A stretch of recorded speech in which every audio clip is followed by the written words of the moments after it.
তো হরিনাম যখন হয়, দাদা ভাইরা কি আমার অনেক বন্ধু আছে, বাল্য বন্ধু, তারা হরিনাম করে। ওদের হরিনাম শুনি আমি শুয়ে শুয়ে, দেখি কি বলে।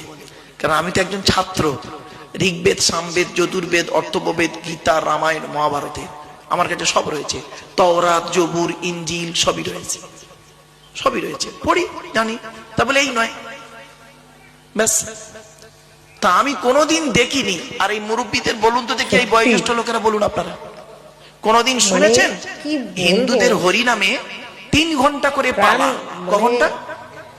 3 ঘন্টা করে পালা প্রত্যেকের। নিজেও বুঝতে পারছি না একটা দল 3 ঘন্টা বললো, বলে নেমে গেল।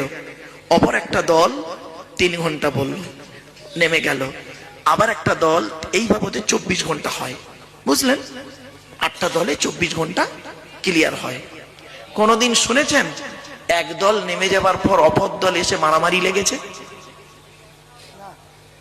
কিন্তু ওদের ধর্মর, ওদের সৃষ্টিকর্তা, ওদের ধারণা, ওদের দেবতা সৃষ্টিকর্তা কটা? একটা? একাধিক? যাদের সৃষ্টিকর্তা একাধিক, তাদের মধ্যে মারামারি হয়নি স্টেজে। আর তোমাদের সৃষ্টিকর্তা একজন, আল্লাহ। তোমাদের গাইডার একজন, মুহাম্মদ সাল্লাল্লাহু আলাইহি সাল্লাম। তোমরা এক আল্লাহ, এক মুহাম্মদকে নিয়ে স্টেজে মৌলবি মৌলবি মারামারি করছে। আগে ভিডিওটা শেয়ার করো সবার মাধ্যমে, তারপরে কিছু বলছি।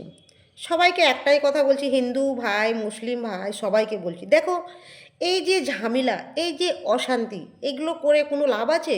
এই দেখো দাদা ভাইটা, আমাদের ইন্ডিয়ার মুসলিম দাদা ভাইটা কত সুন্দর কথা বলছে। দেখো এরকম ধারণা যদি সবার মনের ভিতরে থাকে, তাহলে কি কোনো ঝামেলা হবে না কোনো অশান্তি হবে? বলো, ধর্ম আপন আপন সবাই মানো, আপন আপন সবাই মেনে চলো, নয়তো এই ঝামেলা, এই অশান্তি, এগুলো ভালো? বলো।